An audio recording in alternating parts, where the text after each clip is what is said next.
Hello guys, welcome to the very first blog of the mountaineer. ये मेरे life की first blogging होने वाली है। तो इस वीडियो में हम लोग डिस्कस करेंगे कि अगर आप एक एक्शन कैमरा लेने के बारे में सोच रहे हैं आज के समय में, तो आपको गोप्रो लेना चाहिए या फिर Insta360 1x2। डिटेल्ड कंपैरिजन करेंगे दोनों के बीच में और लास्ट में डिस्कस करेंगे कि दोनों में से बेटर कौन सा है। तो गोप्रो और Insta360 में कंपैरिजन करने के लिए हम एक क्राइटेरिया सेट करते हैं और देखते हैं उस सिचुएशन में गोप्रो और Insta360 दोनों में से बेहतर परफॉर्मेंस कौन करता है।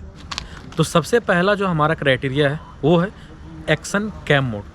आप सभी को पता है गोप्रो जो है हमारा वो एक्शन कैमरा ही है और Insta360 जो है उसमें एक एक्शन कैमरा का फीचर्स अलग से दिया हुआ है। वो क्या कर सकता है, एक्चुअली 360 डिग्री रिकॉर्ड कर सकता है और साथ में एक्शन कैमरे की तरह 150 डिग्री एंगल पे भी शूट कर सकता है। OnePlus X2 में रिकॉर्ड करने के लिए आपको दो ऑप्शंस मिल जाते हैं। पहला है 360 डिग्री मोड और दूसरा है 150 डिग्री मोड। 360 डिग्री मोड में ये जो डिवाइस है इसमें दो कैमराज हैं, ये अपने दोनों कैमराज को यूज़ करता है। दोनों कैमरा से 180 डिग्री प्लस 180 डिग्री एंगल को रिकॉर्ड करता है और आपको 360 डिग्री व्यू प्रोवाइड करता है। 360 डिग्री में अगर आप रिकॉर्ड करना चाहते हैं तो आपको ऑप्शंस मिल जाएंगे 5.7K का अप टू 30 फ्रेम पर सेकेंड आपको मिल जाएगा, 4K में मिल जाएगा आपको अप टू 50 फ्रेम पर सेकेंड। बस इसी दोनों में आप रिकॉर्ड कर सकते हैं। अगर आपको स्लोमो रिकॉर्ड करना है तो 3K में आपको 100 फ्रेम पर सेकेंड मिल जाएगा। अगर आपको स्लोमो वगैरह रिकॉर्ड करना है तो आप 3K 100 FPS में रिकॉर्ड कर सकते हैं। अब चलते हैं अपने दूसरे मोड की तरफ। दूसरे मोड में है हमारे पास 150 डिग्री मोड। इस मोड में ये डिवाइस क्या करता है, अपना सिर्फ एक कैमरा को यूज करता है और 150 डिग्री वीडियो रिकॉर्ड करता है। जैसे कि गोप्रो भी हमारा 150 डिग्री व्यू शूट करता है, उसी तरह ये भी जो है हमारा 150 डिग्री एंगल पे आपको शूट करके वीडियो प्रोवाइड करता है। बस गोप्रो और इसमें एडवांटेज ये है कि आप इसमें अपना लेंस चेंज कर सकते हैं। चाहे तो आप अपने सामने वाला भी कैमरा यूज कर सकते हैं और अगर इसको आप यहाँ से स्विच कर देंगे तो फिर ये अपना दूसरा कैमरा भी यूज करने लगेगा। तो चाहे आप ये कैमरा को यूज कर सकते हैं या फिर सामने वाले कैमरा को यूज करके आप वीडियो बना सकते हैं। तो 150 डिग्री मोड में आपको ऑप्शन मिलते हैं 1080p अप टू 50 फ्रेम पर सेकेंड, दूसरा 1440p अप टू 30 फ्रेम पर सेकेंड। तो मैं दोनों फुटेजेस आपको दिखाता हूँ और आप खुद से डिसाइड कर सकते हैं कि दोनों में से बेहतर फुटेजेस किसकी है। सबसे पहले हम लोग देखेंगे कि गोप्रो से कैसी फुटेज आती है। तो गोप्रो के हेलमेट में माउंट करने के लिए आपको किस किस चीज़ की ज़रूरत है। सबसे पहले चाहिए आपको ये हेलमेट माउंट, उसके बाद चाहिए दूसरी ये, इसे कहते हैं हम लोग जे हुक या जे माउंट आप बोल सकते हैं। ये आप देख सकते हैं ये थोड़ा सा कर्व है तो गोप्रो को प्लेस करने के लिए थोड़ी स्पेस मिल जाती है हमें। तो इन दोनों को पहले लगाते हैं हेलमेट पे। तो हमने इसे अपने हेलमेट पे माउंट कर दिया है। अब हम लोग गोप्रो को इस पर फिट कर देंगे, लेकिन गोप्रो को फिट करने से पहले आपको कुछ और चीज़ों की ज़रूरत पड़ेगी। पहली तो ये स्क्रू जो हम लोग इसे डाल के टाइट करेंगे इसी से, और दूसरी है माइक एडेप्टर। तो चाहे आप गोप्रो खरीदें या फिर Insta360 1x2, दोनों में से किसी भी कैमरे में आपको माइक लगाने की स्पेस नहीं मिलती है, तो आपको अलग से ये माइक एडेप्टर खरीदना पड़ता है। तब गोप्रो को इस पर फिट कर देते हैं। अभी मैंने गोप्रो को हेलमेट पे माउंट कर दिया है और अभी जो वीडियो रिकॉर्ड होगी वो गोप्रो से होगी और Insta360 को मैंने हैंडल बार पे माउंट कर दिया है। तो देखते हैं गोप्रो से कैसे फुटेजेस आती हैं। अभी जो फुटेजेस देख रहे हैं वो गोप्रो से रिकॉर्ड हो रही है और जो रिजोल्यूशन है वो है 1080p और फ्रेम है मेरा 60 फ्रेम पर सेकेंड। तो आपको दिख रहा होगा ये कितना एंगल कवर करता है लेफ्ट में और राइट में। तो अगर मुझे गोप्रो में लेफ्ट साइड में मुझे अगर कुछ दिखाना है तो हेलमेट को इधर करना होगा और आप एज्यूम कर सकते हैं ये कितनी दूर तक रिकॉर्ड करता है। और अगर राइट में कुछ दिखाना है तो मुझे हेलमेट को इधर करना होगा। तो आप देख सकते हैं कितनी दूर तक कैप्चर करता है ये। तो ये थी मेरी गोप्रो की footages.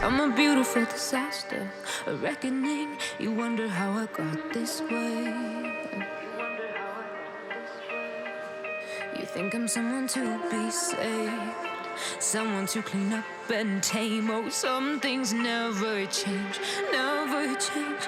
Oh. You think I would look pretty on your arm once you cover up my bruises and battle scars, but it always ends the same. Can't bear the things I've had to. तो GoPro की footages देखने के बाद अब हम लोग Insta360 को helmet में माउंट करेंगे। इसे हेलमेट में माउंट करने के लिए आपको सेम चीज़ की ज़रूरत है, एक ये वाला हेलमेट माउंट और एक ये जे माउंट जो कि फिक्स है हमारा, और प्लस में आपको एक ये 1/4 इंच के स्क्रू की ज़रूरत पड़ेगी। ये Insta360 के साथ नहीं आता है, ये आपको अलग से ख़रीदनी पड़ेगी। 150 रुपये का आता है ये, और मैं इसकी जो लिंक है, बाइंग लिंक, वो मैं डिस्क्रिप्शन बॉक्स में डाल दूँगा। तो इसे बस इसे यहाँ ये जो आप होल देख रहे हैं यहाँ पर, इसमें फिट करना है। तो ये मैंने ये जो 1/4 इंच का स्क्रू है Insta360 में माउंट कर दिया है। तो ये 360 मैंने माउंट कर दी है, और अभी आप इसके देख रहे हैं पोजीशन कैसी है। ये जो पोजीशन है ये ओरिजिनल पोजीशन पे ही है, कैमरा ऊपर की तरफ है, और अभी है 150 एंगल पे। अभी जो फुटेजेस आप देख रहे हैं वो Insta360 से रिकॉर्ड हो रही है, और मैंने इसे 150 डिग्री एंगल पे सेट करके रखा हुआ है। अभी मैंने 360 डिग्री ऑन नहीं किया है, अभी सिर्फ 150 डिग्री जो एक्शन कैमरे की तरह काम करता है, मैंने उस फीचर्स को ऑन किया है। अगर मुझे लेफ़्ट दिखाना है तो मुझे लेफ़्ट ऐसे करना होगा, राइट दिखाना है तो राइट ऐसे करना होगा। तो आप कंपेयर कर सकते हैं गोप्रो से कि गोप्रो की फुटेजेस और इसकी फुटेजेस में क्या सिमिलरिटीज़ हैं और फिर क्या डिफरेंसेस हैं।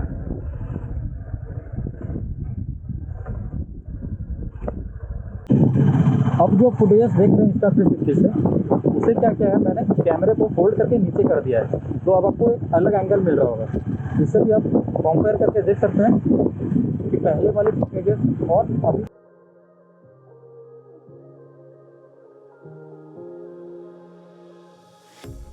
A pair of jeans, a shirt or two. We didn't pack as if we weren't going back. It doesn't matter if it's true. I've got a feeling love will give us what we lack. तो अब मैंने Insta360 की जो है वो मैंने on कर दी है, और अभी ये अपने हाईएस्ट रेजोल्यूशन पे शूट कर रहा है। Insta360 में हमें 5.7K में 30 फ्रेम पर सेकेंड तक ही मिलती है लास्ट। और अभी अगर मुझे कुछ लेफ़्ट का दिखाना है तो मुझे लेफ़्ट में देखने की ज़रूरत नहीं है, या फिर अगर मुझे कुछ राइट में दिखाना है तो राइट में मुझे कुछ देखने की ज़रूरत नहीं है। बस मुझे सिंपली रिकॉर्ड कर लेना है, और ये जो कैमरा है ये ऑटोमेटिकली 360 डिग्री जो है ये सेव कर रहा है फुटेजेस को।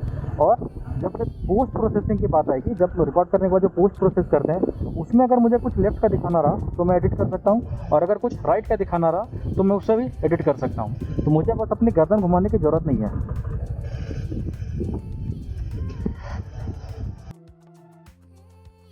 अब आते हैं अपने सेकंड क्राइटेरिया पे, जो है कि हमारा वीडियो को कौन ज़्यादा इंटरेस्टिंग और क्रिएटिव बना सकता है।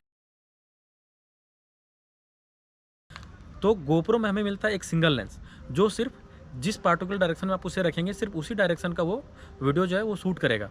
और अगर आप उससे अलग अलग क्रिएटिव चीज़ें करना चाहते हैं तो आपको उस कैमरे को अलग अलग जगह पे प्लेस करना पड़ेगा।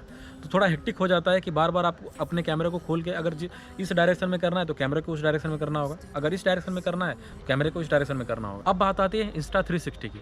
तो Insta360 कैमरे में हमें 2 लेंसेस मिल जाती हैं, जो 180 डिग्री अपने फ्रंट में और 180 डिग्री अपने बैक में रिकॉर्ड करता है। तो आपको उसमें कुछ नहीं करना है, एक पार्टिकुलर एंगल पे लगा के अपने कैमरे को रख दीजिए। जब आप उसे प्रोसेस करते हैं, जब पोस्ट प्रोसेस करते हैं, मतलब एडिट जब करते हैं, तब एक ही वीडियो को आप कई तरीके से रिकॉर्ड करके अपने वीडियो को बेहतर और क्रिएटिव बना सकते हैं। तो इसमें गोप्रो में क्या होता है कि अगर आप एक ही डायरेक्शन में रिकॉर्ड कर रहे हैं और पीछे से कुछ बोलते जा रहे हैं, जैसे मोटो व्लॉगिंग में होता है या व्लॉगिंग में होता है, तो क्या होता है थोड़े समय के बाद वो उतना क्रिएटिव नहीं लगता, जिसको थोड़ा सा बोरिंग फील होने लगता है। लेकिन Insta360 में ऐसा नहीं है, आप अलग अलग एंगल यूज कर सकते हैं ताकि जो व्यूअर्स हैं उन्हें अलग अलग एंगल आप दिखा सकते हैं, जिससे वो वीडियो आपकी और इंटरेस्टिंग लगेगी। दूसरा है हमारा स्टेबलाइजेशन टेस्ट।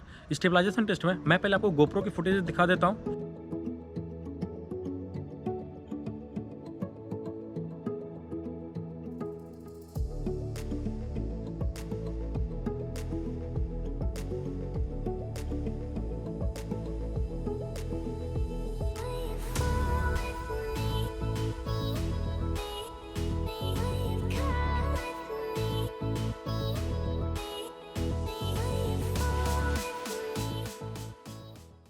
और अब मैं आपको Insta360 से जो रिकॉर्ड किया मैंने उसकी फुटेजेस दिखा देता हूँ।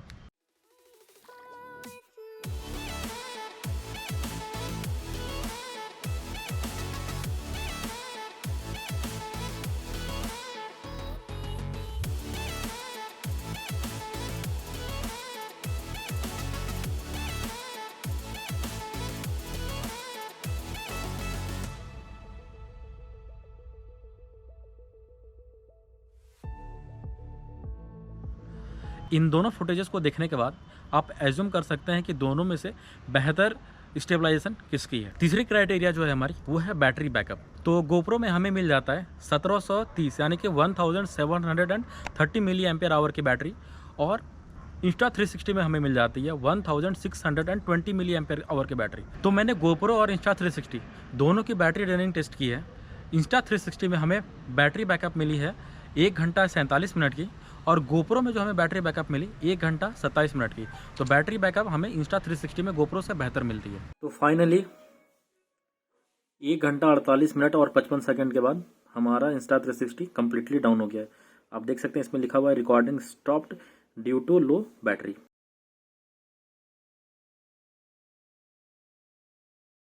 गोप्रो की सर्विस सेंटर इंडिया में अवेलेबल है। अगर कुछ प्रॉब्लम होता है तो आप इंडिया में सर्विस करा सकते हैं। बेंगलोर में इसकी सर्विस सेंटर है, वहाँ से आपको सर्विस मिल जाती है इसकी। लेकिन Insta360 की कोई भी सर्विस सेंटर इंडिया में अवेलेबल नहीं है। अगर कुछ प्रॉब्लम हो जाती है आपकी Insta360 में तो आपको हांगकांग भेजना होगा अपने खर्चे पे। वहाँ से बन के आएगा अलग बात है, लेकिन वहाँ तक आपको भेजने में ही एक कैमरे के बराबर लगभग खर्च आ जाएगी।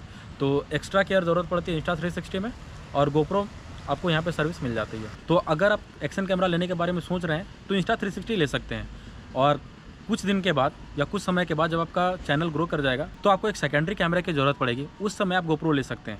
लेकिन बिगिनिंग में मुझे लगता है कि Insta360 गोप्रो से बेहतर ऑप्शन है। ये आपको ज़्यादा ऑप्शन देता है अपने वीडियोस में क्रिएटिविटी लाने की। गोप्रो में क्रिएटिविटी दिखाने के लिए आपके पास ज़्यादा कुछ है नहीं, बस एक प्लेन एंगल में आप शूट करते रहिए और उसी को आप एडिट करके दिखा सकते हैं। लेकिन गोप्रो में आपको अनलिमिटेड पॉसिबिलिटीज़ मिलती है एडिट करने के लिए। तो थैंक यू तब तक के लिए, और अगर आप नए हैं तो प्लीज़ चैनल को सब्सक्राइब कर दीजिए और अपने दोस्तों के साथ शेयर भी कर दीजिए। अगर कोई फीडबैक देना चाहते हैं तो आप कमेंट बॉक्स में फीडबैक भी हमें दे सकते हैं।